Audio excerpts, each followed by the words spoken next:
دوباره تو با موهاتو رها کن، منو راهی شب قصه ها کن. هنوز عاشقم مثل اون قدیما، دوباره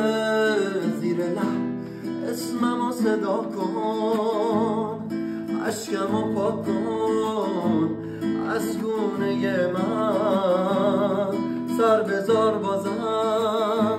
روی شونه من، منو سیاه کن با دروغ تازه، بگو که